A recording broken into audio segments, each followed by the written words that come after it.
Hello friends, welcome to my YouTube channel. तो पिछले video में हमने आपको कल्कि पुराण का 13वां अध्याय सुनाया था। तो आज के इस वीडियो में हम आपको कल्कि पुराण का 14वां अध्याय सुनाएंगे। सूत जी बोले, इसके बाद महातेजस्वी कल्कि जी विचित्र वचनों को कहकर अपने ससुर शशिध्वज को संतुष्ट करके राजाओं के साथ चले गए। राजा शशिध्वज भी कल्कि जी की इच्छा अनुसार वर पाकर महेश्वरी माया की स्तुति करके मोह बंधन को छोड़कर स्त्री सहित जंगल को गए। कल्कि जी ने सेना सहित कांजनीपुर के लिए प्रस्थान किया। इस नगरी के चारों ओर पहाड़ियों का घेरा है। विष की वर्षा करने वाले सांपों द्वारा इसकी रक्षा होती है। परपुर अर्थात शत्रु की नगरी को जीतने वाले अच्युत कल्कि जी ने अपनी सेना के साथ उस मुश्किल से भेदे जाने वाले योग्य घेरे को भेद कर बाणों द्वारा विषधारी सांपों का नाश करके उस नगरी में प्रवेश किया। कल्कि जी ने देखा कि वह पूरी अनेक मणियों और ढेर सारे सोने से सजी हुई है। वह स्थान पर नाग कन्याओं से घिरी है। बीच बीच में हरिचंदन वृक्ष शोभ्यमान है, परंतु वहाँ मनुष्य एक भी नहीं है। इन अद्भुत दृश्य को देखकर कल्कि जी ने मुस्कुराकर राजाओं से कहा, देखो कैसा आश्चर्य है। यह सांपों की नगरी है। मनुष्यों के लिए तो यह स्थान बहुत भयानक है। इस नगर में केवल नाग कन्याएं निवास करती हैं। बताइए, इसमें प्रवेश करना चाहिए या नहीं। रमानाथ अर्थात भगवान कल्कि जी और राजा लोग अपने कर्तव्य के बारे में कुछ निश्चय नहीं कर सके। वे लोग चिंता करने लगे। उसी समय आकाशवाणी हुई, इस नगरी में सेना सहित आपका प्रवेश करना उचित नहीं है। इस पुरी के भीतर रहने वाले विष कन्याओं को देखने मात्र से आपको छोड़कर बाकी सभी मर जाएंगे। उस आकाशवाणी को सुनकर कल्कि जी अकेले ही शीघ्रतापूर्वक तलवार लेकर घोड़े पर सवार होकर सुख पक्षी को साथ लेकर वहां गए। कुछ दूर जाकर कल्कि जी ने एक अपूर्व कन्या को देखा। इस कन्या का रूप देखकर ज्ञानी लोग भी अपना धीरज खो बैठते।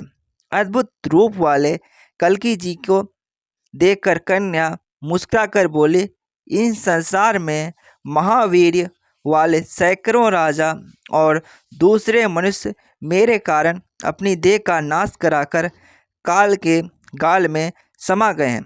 अतः मैं बहुत दुखी हूँ। देवता, राक्षस, मनुष्य किसी के साथ भी मेरे प्रेम की संभावना नहीं है।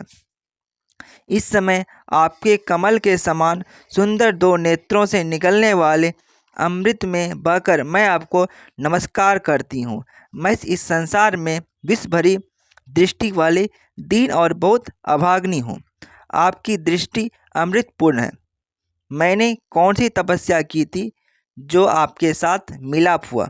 कल्कि जी बोले, हे सुश्रेणी सुंदरी, तुम कौन हो? किसकी कन्या हो? तुम्हारी ऐसी हालत कैसे हुई? मुझे बताओ कि तुम ऐसी कौन सा काम किया था जिससे तुम्हारी दृष्टि विष वाली हो गई। विष कन्या बोली, हे महाबुद्धि वाले, मैं चित्रग्रीव नामक गंधर्व की पत्नी हूँ। मेरा नाम सुलोचना है।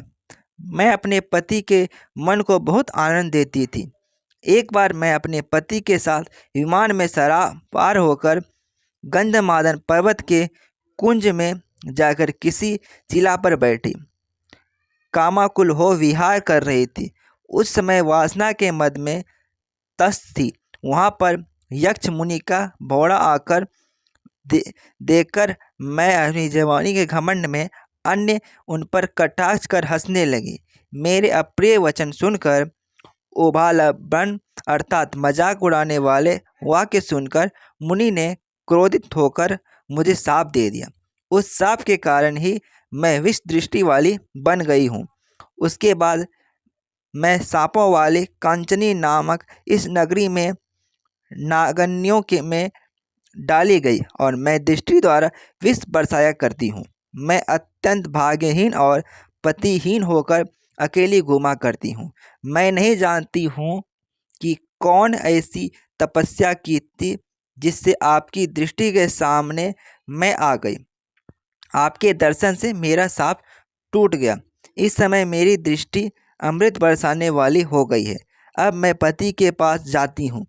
कैसा अचरज है, सज्जनों की प्रसन्नता से तो साप भी अच्छा है।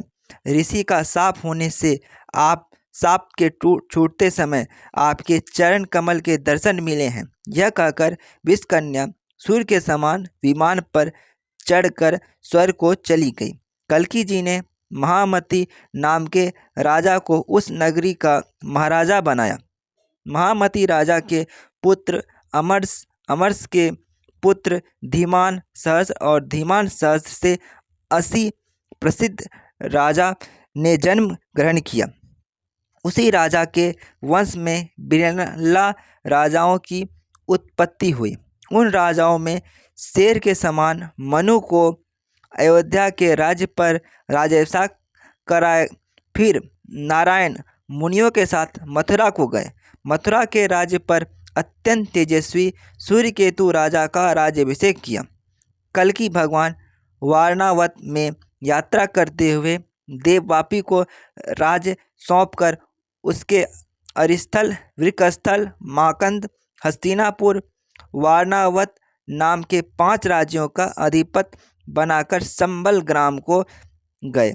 इसके बाद भ्रांत वत्सल अर्थात भाइयों को प्यार करने वाले नारायण जी ने कवि प्राज्ञ, सुमंत्रक और सोम पौंड और बुलिंद और मगध देश का राज दिया। इसके बाद जगदीश्वर कल्की जी ने अपने गोत्र वाले को कीकट, मध्य कर्नाटक, आंध्र, उड़, कलिंग, अंग, बंग इत्यादि समस्त देश को दिया। इसके उपरांत कल्की जी ने स्वयं संबल में स्थित रहकर राजा शिखायूप को कंकक और कपाल देश प्रदान किए। इसके बाद कल्की जी ने कृतवर्म आदि पुत्रों को हराकर द्वारका के अंतर्गत स्थित चोल, बर्बर, कुरु आदि देश का राज दिया। तब हरिश्री कल्की भगवान ने अपने पिता को परम भक्ति सहित धन और रत्न भेंट किए। संबल वासियों को धैर्य देकर संतुष्ट कर गृहस्थाश्रम में रहकर रमा जी और पद्मा जी के साथ बड़े आनंद के समय व्यतीत करने लगे। तीनों लोग धर्म के चारों चरण संपन्न सतयुग से पूर्ण हो गए। देवगण भक्तों को उनके मनोवांछित फल देते हुए सारी पृथ्वी मंडल पर घूमने लगे। सब तरह से अनाजों से पृथ्वी भरपूर हो गई। सभी लोग हष्ट पुष्ट हो गए। दुष्टता, चोरी, झूठ बोलना, गंदा व्यवहार, रोग, व्याधि आदि सारे उपद्रव पृथ्वी से दूर हो गए। ब्राह्मण लोग वेदों का पाठ करने लगे। स्त्रियां मंगल कार्य और व्रत आदि पुण्य क्रम करने लगे। सर्वत्र पूजा और यज्ञ आदि होने लगे। स्त्रियां पतिव्रता हो गई। क्षत्रिय लोग यज्ञ आदि कराने लगे और वैश्य विष्णु पूजा में लगे रहने लगे और धर्म पूर्वक द्रव्य आदि खरीदते व बेचते हुए जीवन निर्वाह करने लगे। शूद्र ब्राह्मणों की सेवा करने लगे। इस प्रकार सब लोग उपासना करते हुए अपना जीवन निर्वाह कर रहे थे। तो फ्रेंड्स, इसके आगे की कथा हम आपको अगले वीडियो में बताएंगे। तो ये कथा यहीं पे भी समाप्त होती है। Thanks for watching my videos.